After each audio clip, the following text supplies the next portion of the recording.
Any of you parents out there, you've probably done this, and if not, you've seen this occur. You've got the little kids and they're full of energy. And so the parents or whoever are looking after them, they will say, let's get them outside. Let's get them outside. Let them play, run them around the block to burn off some of this energy. And then I guess we figure as we become adults, that isn't a requirement anymore. But it's the same thing. Sometimes this energy builds up wherever it comes from, however it gets to us. And we need to have a mechanism to siphon it off. And this is what I've learned in kickboxing, is that, and maybe when I'm working out, but especially in sparring, is that energy builds up and it builds up and it builds up. And what's interesting is you start to introduce tension into your body. And so there needs to be a way to release that energy. And I know there's sometimes when I'm training, there's this energy build up again, however it gets there. But, when I throw that punch or when I throw the kick, I'm releasing that energy. I'm doing something to release that energy. And the same thing happens to us as adults. Now, here's a common way that it shows up.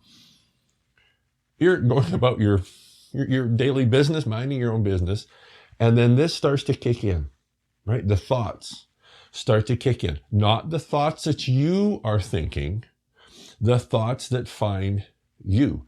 All thoughts have energy. Now, some, for the most part, are inert. Some have, I'm going to use these labels just because it helps, have positive energy, and some have negative energy. A better way to say that is some of the thoughts that are finding you feel good. Some of them don't feel good. I'm going to talk about the ones that don't feel good. Because when they start to show up, the first place they show up is simply in our mind.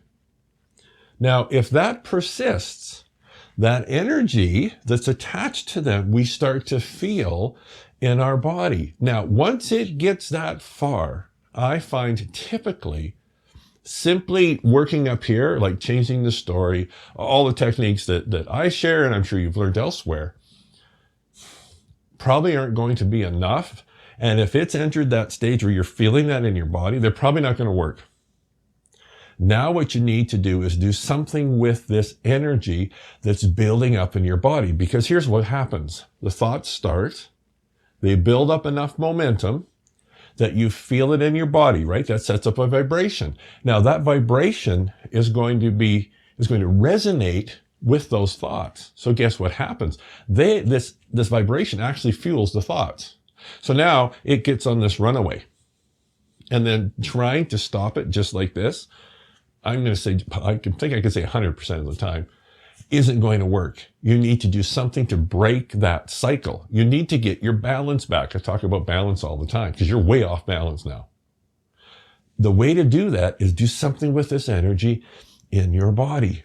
So just like I said with kickboxing, like sometimes when I throw that punch, right, there's a whole lot of energy that's coming through that.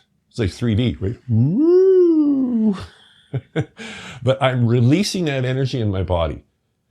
Because as you release that, it's like you stop that cycle, or at least disrupt it, right? Now you get it off balance. First time it's got you off balance, but if you can stop that cycle, release some of that energy, you're going to end up putting it off balance, and then you can start to move into a more relaxed state, see, relaxed body, and you'll find you're not fueling these thoughts, and then they'll start to just the momentum will start to die off, and they may just pass completely, or even if they don't, now you can use some of your other techniques to manage your mind.